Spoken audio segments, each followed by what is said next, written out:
Guys, good morning. uh, we are going to Ilocos, so kailangan natin i-check yung sasakyan bago tayo umalis kasi malayo-layo yung biyahe. So yung sasakyan dapat kailangan in good condition siya. So ang may checklist tayo na gagawin, yung tinatawag na blue baggage. So yung letter B stands for battery. So yung battery natin, double check natin kung wala siyang mga corrosion, good condition pa siya, hindi siya pumapalya-palya.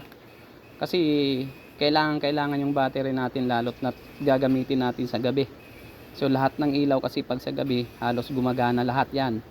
So kailangan nating check, i-double check yung battery na talagang okay siya, hindi siya maluwag.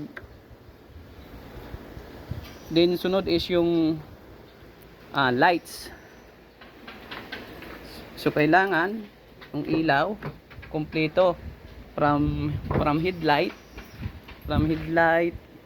park light, signal light, brake light. So brake light kailangan, pati yung fleet light. Fleet light. So kailangan may ilaw din yung fleet light natin. So paanda rin natin kung para makita natin kung kumpleto yung ilaw.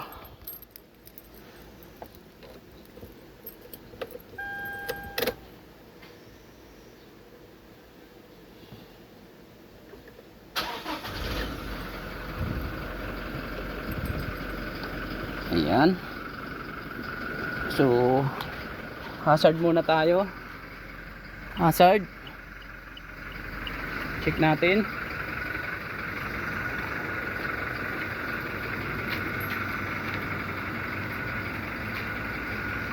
Ayan, mayroon.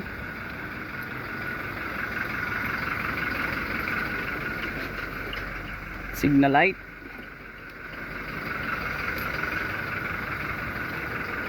Ayan, mayroon.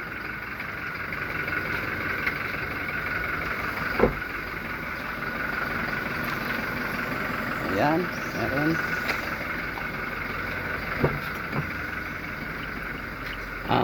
Kabila. So yung signal light pala natin, malalaman nyo yan kung mayroong problema yung signal light nyo, yung isang bumbilya. Pagka itong arrow na to is mabilis yung blink nya, ibig sabihin may pundido dyan, may pundidong isang bulb. So okay naman. Then headlight. So headlight, tingnan natin. On lang muna natin.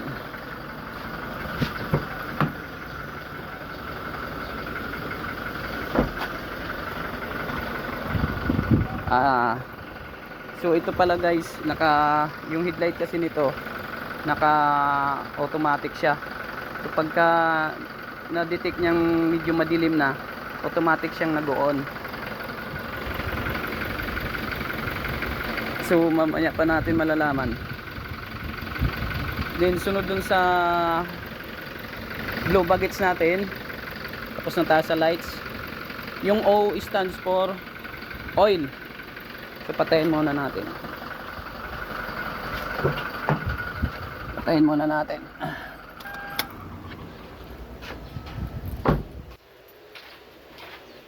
So yung oil natin, kailangan natin ma-check. Actually umandar na siya, pero kanina na-check ko na to. Na-check ko na to kanina. So dapat yung oil nyo nandyan lang sa pangalawang, nandyan sa, ang tamang sukat nyan is nandyan sa pangalawang arrow. Dito sa pangalawang arrow. Ito pangalawang dot, pinaka-dot nya. Yan tamang sukat niyan. Na-check ko na yan kanina. Okay naman. So hindi siya pwedeng i-check na umaandar yung makina. Kasi yung oil niya is umaakyat ng taas yan. Sa kaya kung makita nyo, sobra-sobra. Ayan o. Sobra-sobra yung sukat. Ah, next dun sa blue bagets natin is yung W stand for water. So ayan, may sukat naman yan eh. So ang lagayan ng nakakulant. Mas maganda na sing gamitin pag na ilagay sa radiator is coolant talaga. So malaking bagay pagka nakakulant ka. So nakikita nyo naman, ayan o, nasa letter F siya. Ibig sabihin ng letter F, naka-full siya. So yan yung pinaka maximum niya.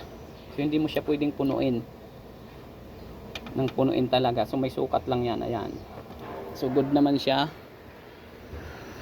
Next dun sa blue bagets natin is yung brake. Yung letter B na yun is brake. So yung brake natin, kung mapapansin nyo, so makikita nyo dapat may mga tagas-tagas yan. May mga tagas-tagas yan. Sisilipin nyo sa ilalim. Minsan kailangan silipin nyo sa ilalim. Kasi pagka tiningnan mo lang dito sa labas, hindi mo siya makikita. Then check mo rin yung brake fluid kasabay na dun sa ano is yung brake fluid nya. Para malaman mo talaga kung may tagas o wala. So ayan, so yung brake fluid natin, nasa maximum siya. Then yung brake naman natin, mataas. Kumakapit ka agad. Okay siya. So next dun sa blue bagets natin, after dun sa brake is yung hangin ng gulong, air.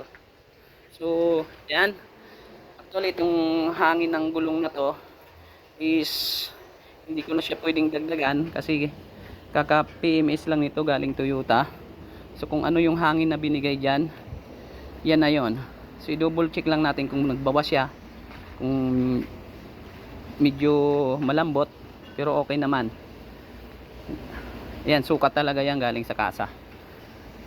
Next dun sa air is yung gas. Sa gas naman, baka kasi minsan nakakalimutan natin tingnan sa dashboard, wala na pala tayong gas. Takbo tayo ng takbo, wala na pala tayong gas. Ayan, so kung makikita nyo, ayan o. So lagpas yung kalahati.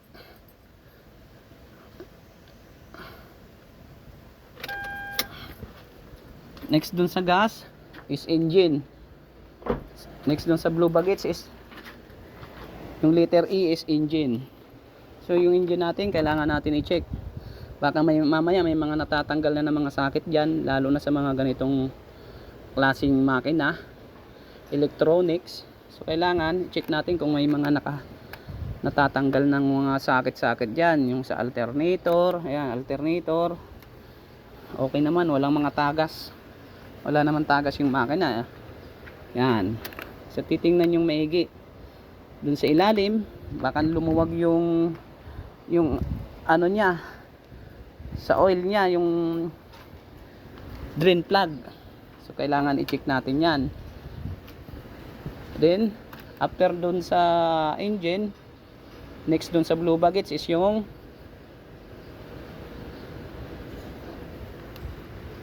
tire. Yung tire natin, okay pa ba? Hindi ba siya kalbo? Wala ba siyang punit? Kahit bago yan, so titingnan natin kung baka may mga punit na yung gilid niyan. Dahil minsan nakakaano tayo sa gutter eh. Check natin kung may mga tusok ng pako. Okay naman. Sa kabila, ayan, okay naman siya.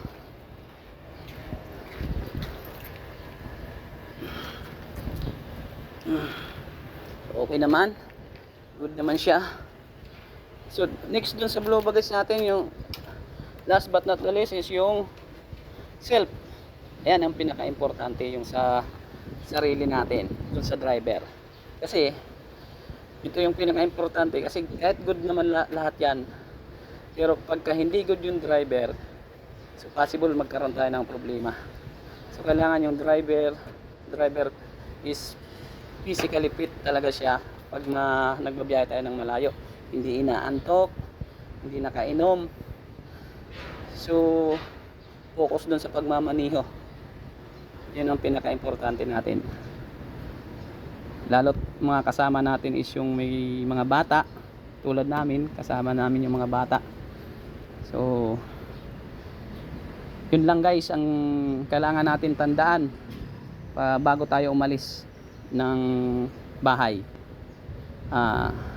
Checklist is blue baggage. B stands for battery, L stands for lights, O is oil, W is water, B is